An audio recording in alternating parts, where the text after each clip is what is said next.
Le Jardin des hasards est un titre générique qui recouvre une suite d'œuvres, un work in progress qui dure depuis une quinzaine d'années. Ces œuvres sont caractérisées par un mélange de règles de comportement et d'événements aléatoires liés à la météo, d'où le nom de Jardin des hasards. Un jardin peut être créé pour n'importe quel lieu, pourvu que l'on dispose de ces données météo. Dans ces jardins virtuels, l'évolution est fonction de données numériques, dont des données météo, reçues par le web en temps réel.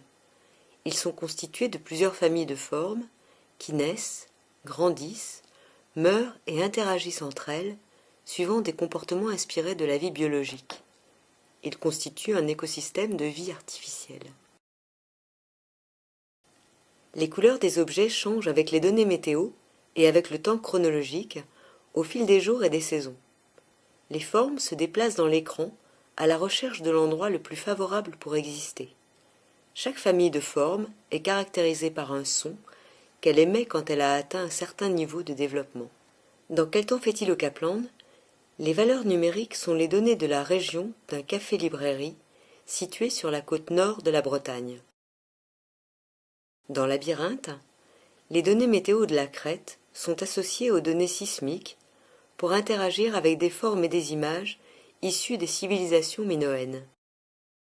Dans Diversité, les données météo de la ville sont associées avec des valeurs statistiques liées au comportement social des habitants, naissance, mariage, décès. Dans Mutation, les données météo viennent des 4 coins du monde. Mutation est une œuvre informatique, plastique et sonore qui fait partie du Jardin des hasards.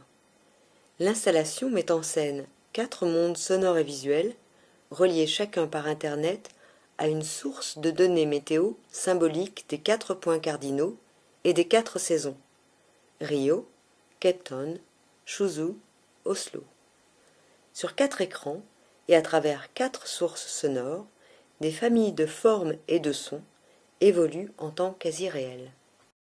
Périodiquement, ces mondes calmes et propices à la méditation se gonflent d'un potentiel de mouvement et de son qui éclate comme une vague, emplissant et saturant l'espace. Ces sons sont matérialisés sur l'écran par des cercles qui s'agrandissent tels des ondes à la surface de l'eau. Quand l'onde atteint d'autres formes, elle peut activer leur son.